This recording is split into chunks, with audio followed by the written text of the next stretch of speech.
Bienvenidos a todos, esto es Vox, Poco Ortodoxas, es un programa que hacemos tres mujeres economistas con la idea de sacar la academia de la universidad y llevarla a las calles. Por eso, una vez por semana a las 20 horas por radio El Informante, tenemos una cita para charlar de los temas destacados de esta semana, intentando aportar una visión académica al día a día. Este programa lo hacemos con Antonella Gerbaji. Buenas noches, Santo. Hola. Y con Ana Laura Jaruz. ¿Cómo estás, Ana? Hola, buenas noches a todos, bienvenidos. Mi nombre es Noelia Méndez Santolaria y les doy la bienvenida. Bueno, quería contarles que hoy arrancamos el primer programa de mayo y cuando empezamos no proyectamos futuro, pero acá estamos y para quedarnos. Hoy les vamos a traer una frase de Keynes que nos gusta mucho. En el largo plazo estamos todos muertos, refiriéndose a que es muy difícil hacer proyectos a largo plazo y deberíamos enfocarnos en el aquí y ahora, como dirían los gurús espirituales de hoy en día. Queremos que ustedes nos cuenten por Twitter en @poco_ortodoxas qué cosas dejaron para el largo plazo y no hicieron nunca, o en qué cosas se están enfocando hoy mismo. Yo puedo dar un ejemplo, sí, que se me ocurre para capaz inspirar a nuestros oyentes a que nos cuenten en Twitter qué dejaron para más adelante, digamos. Claro. A mí esta frase de Keynes me hace pensar, no sé, es medio loco, capaz esto es muy de economista pensar en esto, si pensás en la frase de Keynes, pero a mí se me vino a la cabeza el bono 100 años que emitió Argentina en 2017. Sí, a mí se me vino a la cabeza eso, no sé ustedes. Pero totalmente. Bueno, si ¿Quién estamos va a vivir para ver el final de ese bono? Claro, yo espero estar ahí, Pero era estar ahí con el último cupón. Pero bueno, 2117 creo que eso es el largo plazo, digamos. No sé qué opinan. Pero Sí, bueno, larguísimo plazo. Pero ¿por qué me acordé de este bono en particular? No es que yo ando pensando en todos los bonos que emitió Argentina y los tengo todos en la cabeza, sino que esta última semana hubo una gran polémica en Twitter, para que nuestros oyentes estén al tanto. Nosotras tres somos súper tuiteras y nos estamos mandando tweets toda la semana con todos los vaivenes de qué economista le dijo qué, si se están peleando. Nosotras estamos ahí leyendo todo. Y esta es un polémica, muy buen lugar Twitter para los economistas. es Altas increíble, polémicas. porque encima en Twitter mezclas todo. Tenés los premios Nobel, están mezclados con los presidentes, con los exfuncionarios, con los periodistas, con el vecino, el panadero, están todos en Twitter y todos opinan por igual. Así que por eso nos encanta.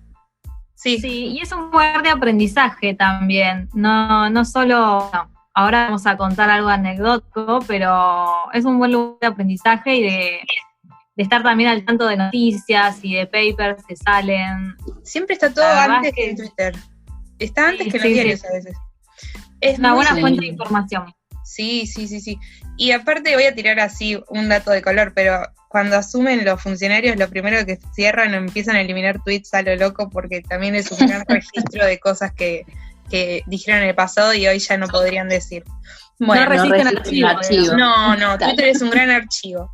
Bueno, volviendo al bono, porque no me voy a ir por las ramas. Esta semana hubo una gran polémica con un tuit de Federico Sturzenegger, que es @FedeSturce para los tuiteros, que encima fue hasta levantado por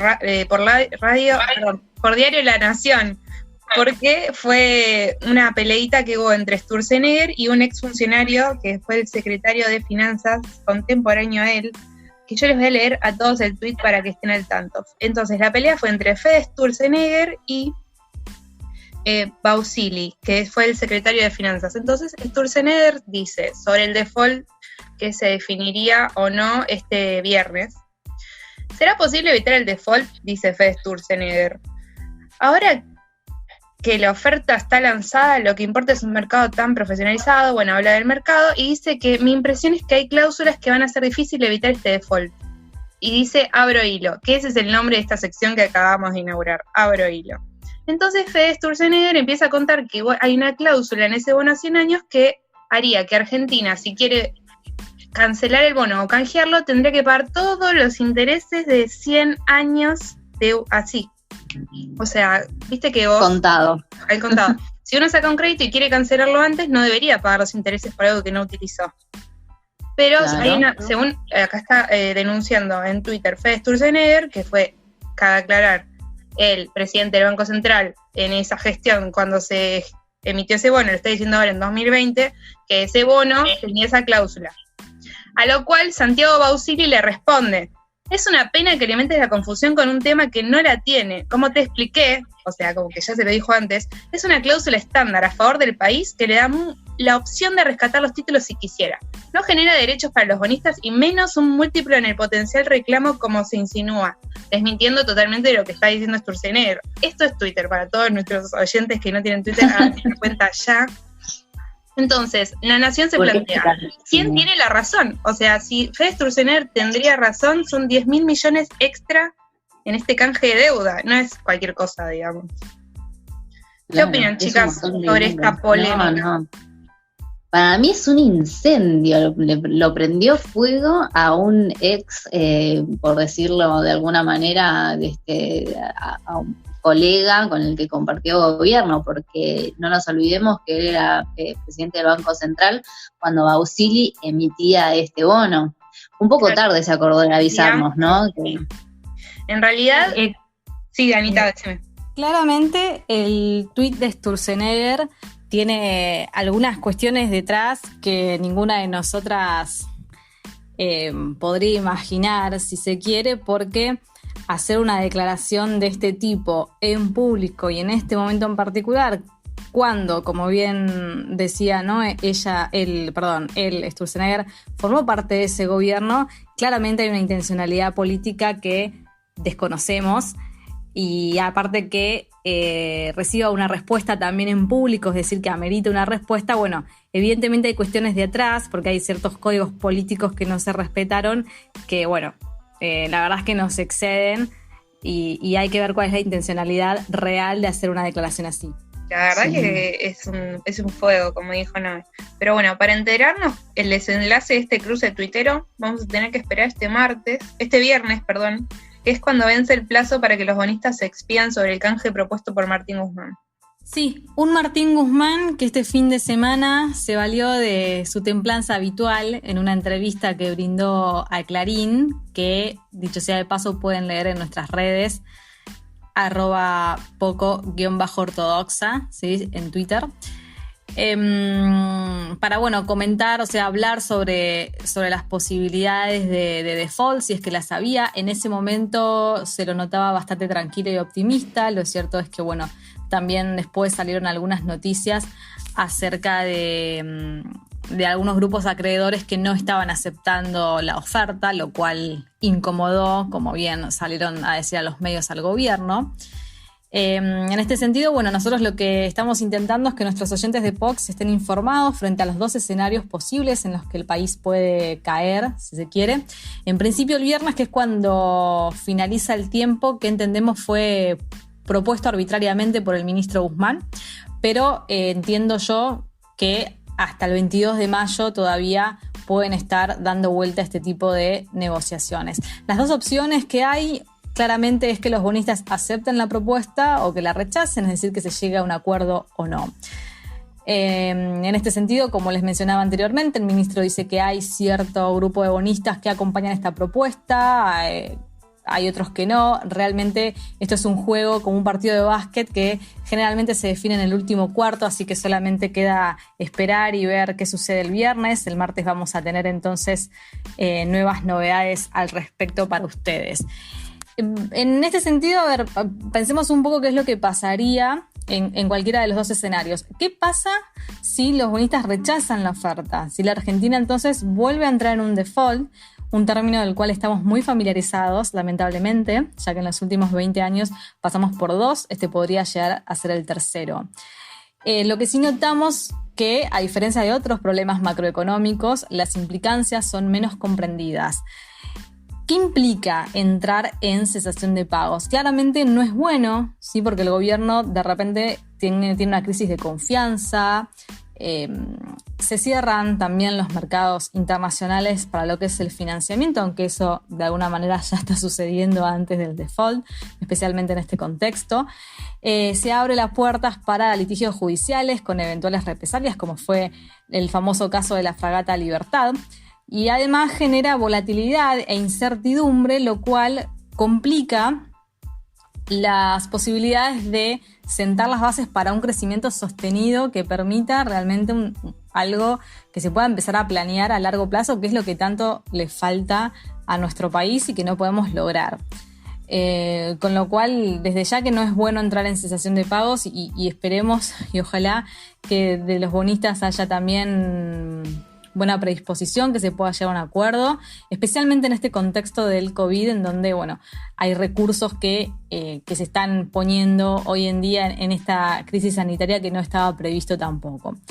En el mejor de los casos, entonces, Argentina no entraría en default, y eso sería muy bueno, ¿por qué? Porque la propuesta del gobierno es empezar a pagar dentro de 3 años. Esto que implica que hay un periodo de gracia que le permite al país cierta recuperación económica. Es decir, que las divisas que el país debiera generar para cancelar la deuda, la puede volcar a inversiones, al mercado interno, de manera de lograr un crecimiento y una vez establecido eso, poder entonces sí tener excedentes y pagar esta deuda. Ese sería el mejor de los escenarios. Vamos a ver cómo llegamos al viernes y qué va a pasar hasta el 22 de mayo. Así que el martes que viene los mantenemos informados también sobre este tema. Sí, yo la verdad que creo que a esta altura hay algunas lecciones que deberíamos haber aprendido, que son súper discutidas en la academia, hay mucha literatura al respecto y grandes debates, pero que tiene que ver con cómo se financia un Estado, y básicamente con 2 variables: en qué moneda se financia y para qué toma préstamos. El problema que hoy estamos enfrentando, o el posible default que hoy estamos enfrentando, es un default de bonos emitidos en dólares. Y no es casual que este sea el inconveniente, porque cuando uno se endeuda en dólares, comienza un dilema que los economistas conocemos muy bien, que se llama la restricción de la balanza de pagos. Para que los oyentes conozcan un poco qué es la balanza de pagos, es la suma de la balanza comercial y la balanza de flujo de capital. Vamos a bajarlo un poco al día a día. La balanza comercial es donde se registran las importaciones y las exportaciones. Básicamente, cuando las exportaciones son más que las importaciones, entran divisas, y cuando las impos superan a las expo, salen. O sea, la balanza de flujo, perdón, que esa cuenta refleja el comercio exterior de Argentina con otros países, básicamente. Exactamente, tal cual. Y la balanza de flujo de capital, donde se registran los movimientos de la deuda, es bastante más compleja, pero para hacerlo simple, más o menos en Argentina funciona así. Por esa cuenta ingresan las divisas por las inversiones que nos hacen los extranjeros en Argentina, ya sea por inversiones extranjeras directas o por la compra de un bono del Tesoro Nacional, estos que estamos renegociando, o por la compra de un bono de una empresa. Y salen esas divisas por esa cuenta básicamente por 2 medios. Estoy simplificando, no es así, pero estoy simplificando. Una es por pago de intereses de esa deuda que nos prestaron, y otra es por dividendos. ¿Qué quiere decir esto? Las empresas que hicieron una inversión en Argentina quieren recuperar la ganancia o algo que se llama capitalizarse. Cerraron el balance, tienen ganancias, quieren llevársela a la casa matriz. Entonces, la balanza de pagos impone una restricción al proceso de crecimiento económico, porque esta demanda de recursos externos suele ser mayor a los recursos que Argentina puede generar. ¿Cómo decirlo más sencillamente? Se requieren más dólares de los que más divisas de las que podemos generar con nuestro comercio exterior y con las inversiones que nosotros podamos tener en el exterior. Sí, porque es interesante esto que vos mencionas, porque lo que ya, digamos, en la década del 60 muchos analistas van a describir, tiene que ver con que esta restricción está asociada a la propia dinámica de crecimiento del país, es una cuestión estructural, que bueno, obviamente no hemos podido cambiar, donde el mismo crecimiento económico tan perseguido desde el punto de vista político es el que a su vez a la larga te termina generando la restricción, ¿no? Sí, Claro. tal cual. Cuando crecemos en Argentina, las importaciones se disparan. ¿Y qué pasa con la balanza comercial? Empieza a ser deficitaria. Hacemos más importaciones de lo que exportamos. Esto es un problema de la abundancia, por decirlo de alguna manera. De hecho, hoy en plena crisis tenemos superávit de la balanza comercial, pero porque se desplomaron las 5. Es una cuestión muy particular que pasa en Argentina, y está buenísimo mencionarlo porque es un dilema al que se enfrentan los hacedores de política pública en Argentina. Sí, coincido totalmente, y eso es algo también bien latinoamericano. Igualmente, pensemos que encima, si tenemos la restricción externa, como mencionó Noé, ¿qué pasa si necesitas encima más dólares para pagar deuda? Porque hasta ahí ni siquiera mencionamos el problema de la deuda para pagar dólares. O sea, esos dólares, tu restricción, si encima tenés que tener unos dólares separados para pagar deuda, se te hace más chica. Pero Exactamente. este es un problema cuando vos no utilizás la deuda que tomaste para generar un crecimiento en el futuro que te ingresen más dólares, y generarías el círculo virtuoso de la deuda, que vos te endeudas para ser más productivo y así crecer como país, generar más exportaciones y correr esa restricción y que no te aplaste, digamos. Pero eso es algo Claro. que bueno. O sea, sería importante que lo que nos prestan en dólares se vuelque en la economía de manera tal que aumenten las exportaciones o podamos disminuir las importaciones por, no sé, sustitución, empezar a producir acá lo que se compra afuera, ¿no? Claro, exactamente. Bueno, lo importante acá es entender que las inversiones pueden tener dos fuertes destinos. Por un lado, los gastos corrientes, es decir, para solventar un gasto corriente, o bien gastos de capital. El primero hace referencia a esos gastos, a esas erogaciones que suceden mes a mes. Puede ser un pago de salarios, cuentas, lo que fuera. Y un gasto de capital ya tiene que ver con lo que conocemos como inversión.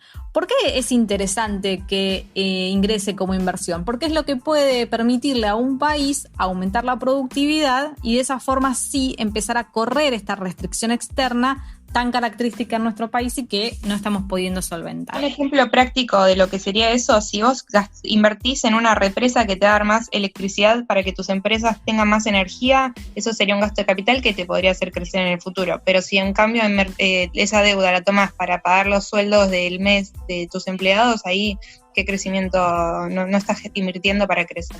Esa es la distinción que para mí es importante. Y Anita, me estabas diciendo algo y te corté, podés continuar, perdón. No, bueno, lo que quería hacer era cerrar un poco también y que se puedan conectar, por si quedaron un poco aislados, lo que es la explicación de la balanza de pagos con esto del destino de las inversiones, porque Argentina emite pesos, no emite dólares. Entonces la capacidad de generar dólares de Argentina es a través de las exportaciones.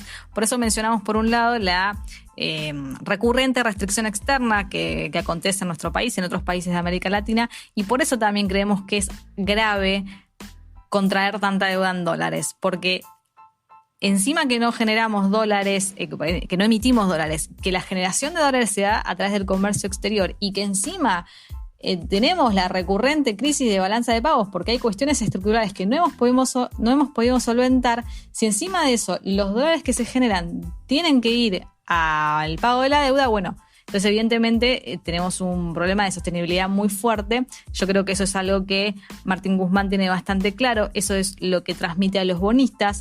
Ojalá que ellos también lo tengan en claro, que se copen. Así que bueno, vamos a ver entonces qué va a pasar el viernes, y el martes que viene vamos seguramente, por lo menos para cerrar este tema, a hablar de lo mismo. Así que con esto finalizamos el primer bloque de POX. Nos vemos en un ratito.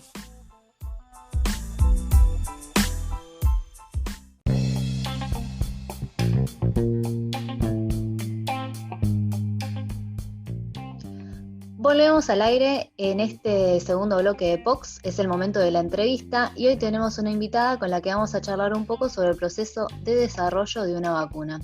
Es un lujo en estos días donde está tan discutido el rol de los economistas en la pandemia, contar con alguien con tanta experiencia en el área de economía de la salud como Jimena Ferraro. Anto, ¿nos haces los honores de presentarla? Sí, Noé. Jimena es doctora en Economía por la Escuela de Economía de la Universidad de Toulouse, donde se especializó en organización industrial. Como economista industrial, trabaja desde 2016 en el área de la salud, más precisamente en temas regulatorios de defensa de la competencia e innovación de nuevas tecnologías. Trabaja como consultora independiente en proyectos de salud para Europa y el Reino Unido y fue asesora del ex ministro de Salud de la Nación, el doctor Adolfo Rubinstein. Buenas noches, Jimena, ¿cómo estás? ¿Qué tal? Buenas noches, ¿cómo están, chicas? Gracias por acompañarnos. Un placer. Gracias, Jimena, bienvenida.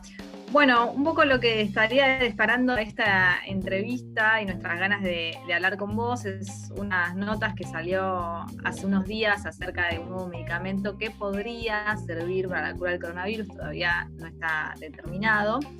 Y también, obviamente, relacionado con lo que es la búsqueda de la vacuna, por otra parte, para evitar esta enfermedad. Y en este sentido, antes de adentrarnos entonces en este contexto particular, lo que queríamos preguntarte es un poco cómo es el proceso de desarrollo habitual de un nuevo medicamento o una nueva vacuna y qué rol cumple el sistema de patentes, para qué sirve, si es bueno o malo. Bueno, el tema de las patentes en el mercado farmacéutico es bien complejo. En realidad lo que intenta la patente es mantener un poder monopólico de la firma que produce un determinado bien por una determinada cantidad de tiempo. Y cuando hablamos de poder monopólico siempre hablamos de alguien que pueda fijar un precio por encima de lo que le cuesta producir ese bien. Entonces, ¿por qué querríamos nosotros que más particularmente en la industria farmacéutica, por qué quisiéramos que tengan lo que se llama poder de mercado? Porque lo que en realidad se trata de buscar es que durante una determinada cantidad de tiempo las firmas puedan recuperar aquellos costos que incurrieron en el proceso de investigación y desarrollo de este producto. Los productos, bueno, los medicamentos, las vacunas, requieren mucha investigación y desarrollo. Mucho de la investigación y desarrollo no garantiza que se va a llegar a encontrar el producto que se quiere, mucho queda en el camino, hay mucho desperdicio de recursos que son necesarios para llegar con éxito al producto que se busca. Entonces, cuando una vez ese producto está a la venta, si esto se vendiera a lo que cuesta producir la unidad de producto, entonces no habría manera de que se recupere los costos de inversión y de investigación y desarrollo. Entonces, es por eso que lo que se le asegura para incentivar que existan estos productos. Entonces, los gobiernos lo que hacen, o lo que se garantiza es que por una determinada cantidad de tiempo ellos van a poder cobrar un precio más alto que lo que cuesta producirlo para recuperar lo que ya invirtieron. Y de esta manera es cómo funciona la industria y cómo funcionan estas industrias en las cuales el mayor costo es el de investigación y desarrollo.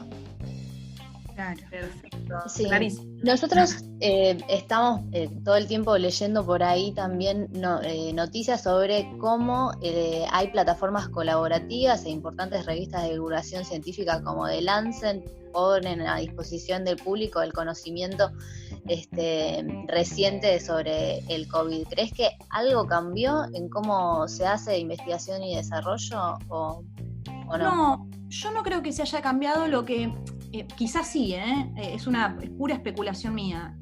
Lo que sí, desde el punto de vista digamos, de los economistas, lo que entendemos con compartir el conocimiento es reducir el costo digamos, de investigación y desarrollo, porque lo que uno puede, por ahí lo que uno se le ocurriría para dónde enfocar la investigación, de repente te enteraste que alguien en China o que en el Reino Unido o en en Estados Unidos, lo probaron, funcionó o no funcionó, y eso a vos te condiciona y te evita ciertas pruebas que vos harías si no tuvieras la información.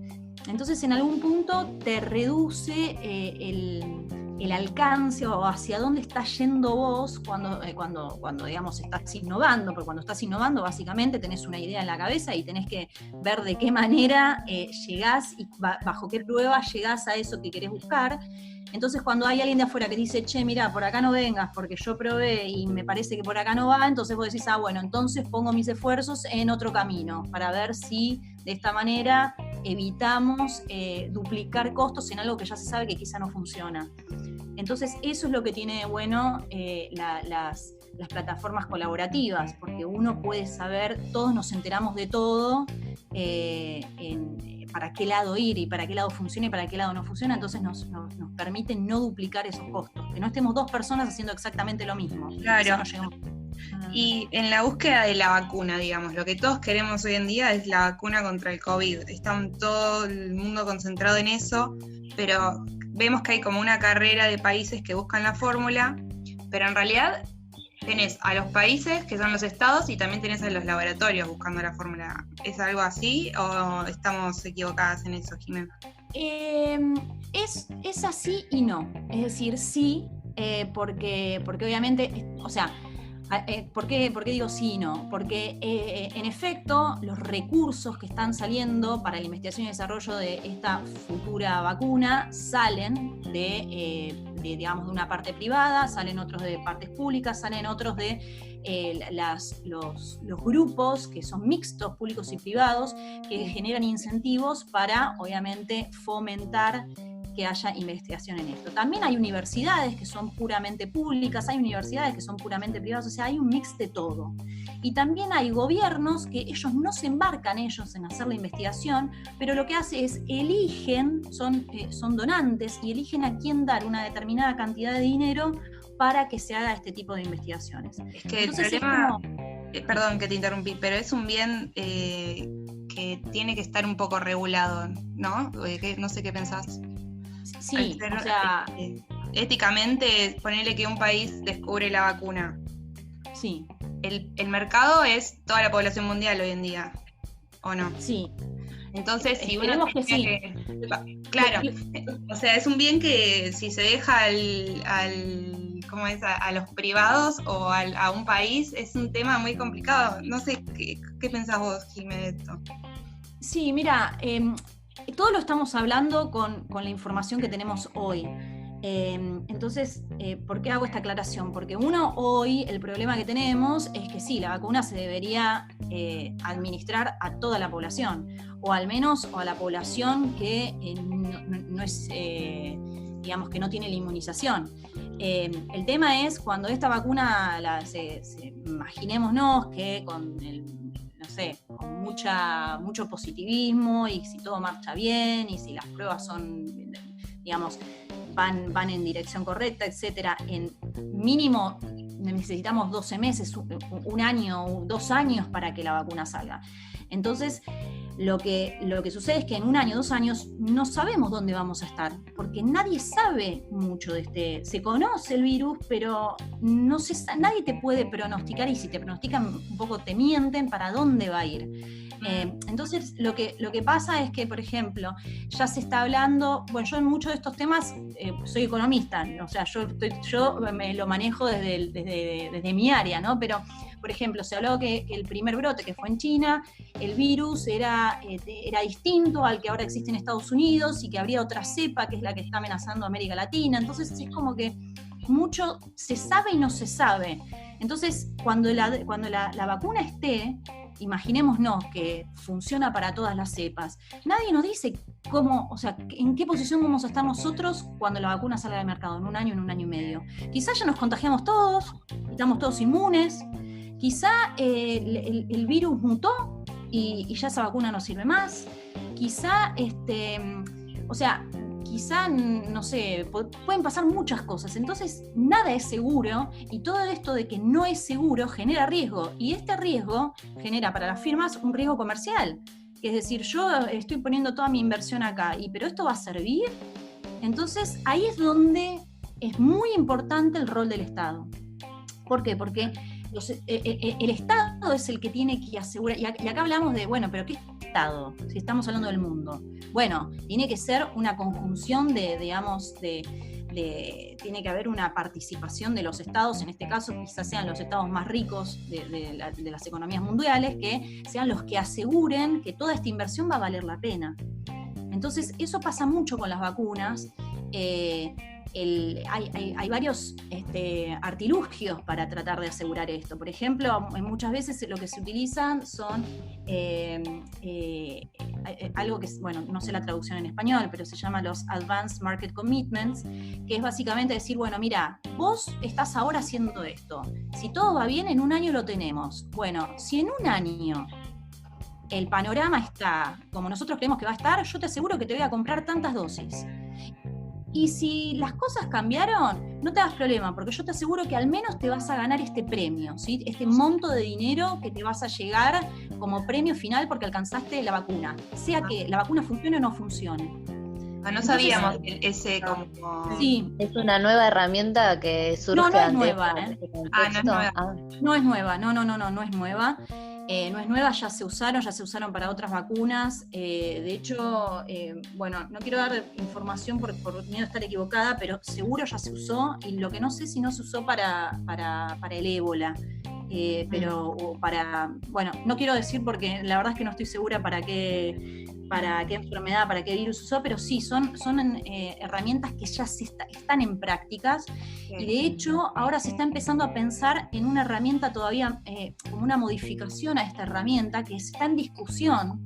O sea, porque imagínense que ahora salimos todos a ver de qué manera hacer funcionar este mercado para que se invierta y para que conseguir algo que no nos, digamos, que nos inmunice de este virus que no sabemos qué es lo que va a pasar. Claro. Entonces hay un te menciono esto, que hay como un nuevo mecanismo que se está discutiendo, que es asegurar este monto de dinero, pero que este monto de dinero no sea como un monto aleatorio o que no esté relacionado con las inversiones que se hicieron, sino con el valor que pueda tener esa vacuna en el mercado en el momento que se larga. Porque, ¿qué es lo que sucede? Imagínate, yo te voy a poner esta situación que es súper interesante. Imagínate que...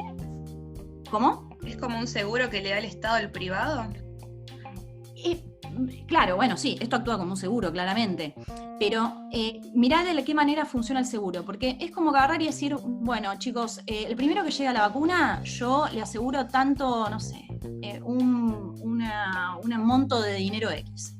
Bueno, entonces de repente hay, no sé, ahora sabemos que está Oxford y también están en Estados Unidos y bueno, y también están en China, o sea, como hay varios digamos, iniciativas para la vacuna. De repente llega el primero, llega el individuo A y dice, bueno, yo tengo la vacuna. Bueno, bárbaro, buenísimo, te ganaste este premio, todos los demás hicieron inversiones, nadie se lleva nada, porque obviamente esto es una carrera, ¿no? El primero que llega se lleva el premio, los demás no somos todos perdedores. Y de repente se encuentra que esa vacuna es buena, pero no es tan buena. Quizá hubiera sido bueno esperar un poquito a la del individuo A, que hubiera llegado 2 meses más tarde, pero es mucho más efectiva, genera menos efectos adversos, es mejor para la población, etcétera, genera mayor inmunidad, ¿no? Entonces, la carrera te llevó a que aceptes y le des el premio a alguien que quizás si hubieras esperado un poquito, hubiera sido mejor. Entonces, hay una especie de mecanismos en los cuales no se le dé premio solamente al primero, sino también que se espere quizá al segundo o al tercero y ahí evaluar cuál es mejor y dar un premio más grande de acuerdo al nivel de efectividad de la vacuna que se haya conseguido. Entonces, como que es como la discusión entre hacerlo rápido y hacerlo bien. Claro, lo que pasa es que acá tampoco se te asegura que si lo haces rápido lo haces mal. Claro. Entonces, es como... bueno, eso es lo que tiene de súper interesante y por eso a mí me gusta mucho esta industria, ¿no? Porque en cuanto a innovación, y bueno, y acá tenemos el ejemplo perfecto, tiene muchas de estas cosas de invertir, por ejemplo, en medicamentos. Desde que se comienza a hacer las investigaciones hasta que un medicamento sale a la venta, pasa en promedio 10 años. No así con las vacunas, pero con un medicamento pasa 10 años. Entonces imagínate, claro, cuando el medicamento llega, qué sé yo la enfermedad, suponete que la enfermedad sigue, bueno, y qué sé yo si no hubo otro que yendo por otro lado encontró otra sustancia, otro ingrediente activo que también funciona y que está bien, yo tengo la patente sobre este ingrediente activo, pero otro tiene la patente sobre otro que funciona mejor. Entonces, ¿yo qué hago? No lo vendo. Y eso es un poco lo que pasó con el Remdesivir, que es este medicamento que ustedes me comentaban que leyeron la nota, que se creó en principio para el ébola, y nunca no está autorizado en ningún país del mundo porque nunca fue un medicamento que funcionó. Claro. Entonces, Jimé, sí. no, perdón, no, porque se me va a ir si sigo esperando, pero en un momento, con respecto a esto de desarrollo, vamos a suponer que se desarrolla la vacuna y que todavía ¿sí? Es útil, si se quiere, para la población mundial o casi mundial. ¿Qué sería lo correcto, si es que se puede definir así, en cuanto a qué hacer con esa fórmula, con esa vacuna, digamos? Generalmente entiendo que, bueno, como estamos hablando de que se patenta para darle el poder o para asegurarle la rentabilidad a un laboratorio. Pero en este contexto en particular, supongamos que sale mañana y que es obviamente muy demandada.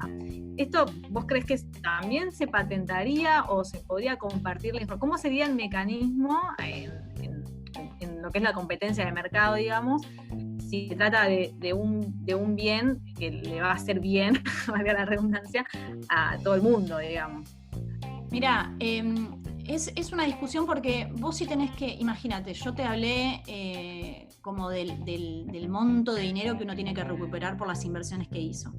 Sí. Imagínate que ahora lo que están haciendo los gobiernos, los privados, donaciones para que haya investigación, etcétera. Si yo te cubro todos los costos de entrada, entonces vos una vez que lográs el producto no tendrías que tener una patente, porque no tenés que recuperar nada, porque yo te lo pagué, ¿se entiende?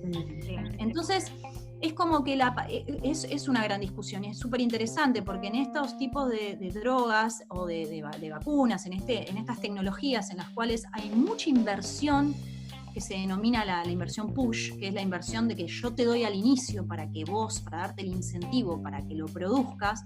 Vos una vez que lo tenés, imagínate, si yo te di el subsidio, todo el subsidio para que vos inviertas, pagues a tus investigadores, a tus estudios clínicos, etcétera, vos una vez que tenés el producto, no tenés que recuperar nada, me lo tenés que vender a costo marginal, porque al costo de producción mínimo, porque yo ya te pegué todo. Entonces, se genera un poco de, bueno, pero ¿cuánto me cuesta a mí y cuánto me diste vos? Entonces hay un tema de discusión al respecto, todavía no hay una conclusión al respecto, pero lo que sí hay es un consenso en el que va a tener de alguna manera que existir un subsidio de aquellos que tienen mucho dinero a aquellos que no pueden pagar la vacuna.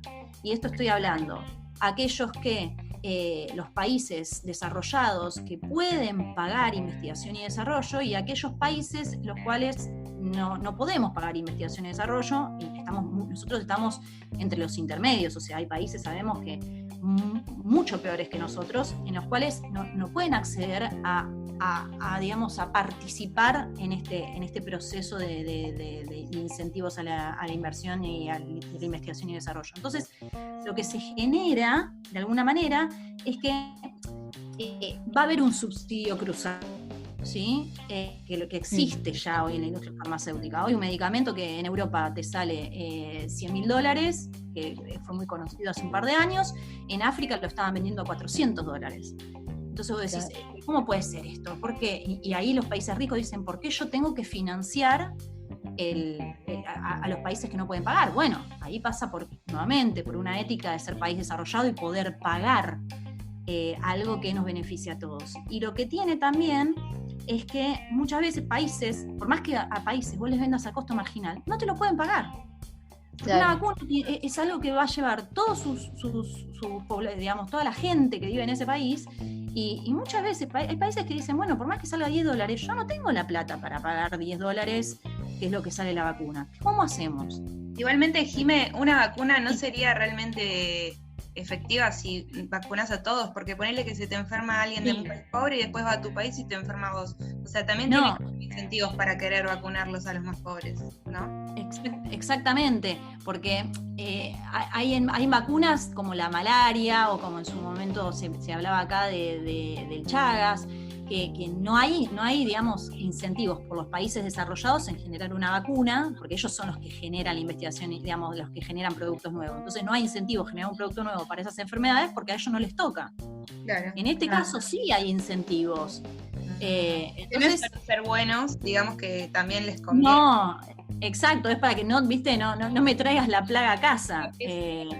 Porque lo que sabemos es que hay vacunas que directamente te bloquean que te enfermes, pero hay vacunas, por ejemplo, muy sencillo, acá en Argentina te vacunan para los chicos, la vacuna para la varicela.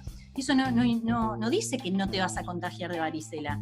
Eso significa que los síntomas no van a ser tan graves como si no tuvieras la vacuna, pero no significa que no te lo vas a agarrar. Okay. Entonces no se sabe cómo va a operar, cómo va a funcionar esta vacuna, si te va a bloquear que no te lo vas a agarrar, o si te lo vas a agarrar pero con una carga viral menor, no se sabe porque todavía no existe. Entonces se está todo especulando. Y bueno, y lo importante es que lo que ya se sabe es que va a tener que haber este financiamiento, este subsidio cruzado, que vamos a necesitar porque aparte una vez que otro problema, que no se está hablando tampoco tanto mucho, es que una vez que vos tenés la fórmula, tenés que tener la industria manufacturera para hacerlo, a la escala que requiere y respondiendo a las necesidades de los países, porque no tenés la escala para producir no sé cuántos millones, billones de vacunas en una semana, en un mes. Por ahí necesitas hacerlo escalonadamente. Entonces, muy probablemente los primeros beneficiados sean los que pagan mucho, después seamos los países que estamos en subdesarrollo, y mismo los países en subdesarrollo, acá en Argentina, el Estado va a ser el que va a tener que comprar. Y por otro lado, por ahí empieza a haber escasear de quién tiene acceso a la vacuna. Uno supone, y no, tenemos que tener todos acceso. Sí, suponemos que todos tenemos que tener acceso, pero imagínense en vacunas más elementales para los chicos, los recién nacidos, hasta hubieron faltantes hasta hace poco porque se encontró que había un no sé qué de vacunas en la aduana. O sea, digo, hablemos de la parte práctica. La vacuna está, pero tiene que llegar, tiene que ser accesible para todos, y también lo que se habla es, bueno, si se tarda mucho, que haya una obligatoriedad de licencias, es decir, una vez que alguien lo descubrió, tiene que pasar su know-how a todo el resto para que nosotros seamos capaces de producirlo. Si no me lo quieres traer, porque bueno, importar por el proceso manufacturero, etcétera. El problema que tenemos acá en Argentina es que no tenemos equivalencia, nada nos asegura que nosotros haciendo exactamente lo mismo que hace, no sé, la industria en Estados Unidos o en Europa, va a tener el mismo efecto en el cuerpo que la droga original. Claro. Tenemos estudios de bioequivalencia. Entonces, hay gente que va a decir, no, yo la quiero importar. Porque entonces va a pasar que hay gente que la puede pagar, que quizás la puede importar y se da la vacuna importada, y hay gente que se va a dar la vacuna local. Es como que eso también es un tema fascinante, y la verdad que te comprometemos para dentro de un tiempo, cuando salga la vacuna, volver a charlarlo, porque los desafíos que planteas a futuro creo que van a estar siempre vigentes, cómo se produce, no solamente cómo se piensa, sino cómo se produce y cómo se distribuye y cómo se prioriza, ¿no? Tenemos que cortar acá porque se nos acaba el tiempo, pero la verdad que podríamos hablar de esto una hora más. Es un mercado súper interesante, donde el concepto de lo justo y de lo moral se mezcla con lo posible, y hay que encontrar también un punto de equilibrio. Exactamente, sí, así que bueno, siempre dispuesta para charlar, así que cuando quieran volvemos a hablar, y muchas gracias por esta charla, y buenas noches. Gracias. Bueno, muchas gracias a vos por participar, un gusto. Gracias, Jimena. Hasta luego. Hasta luego.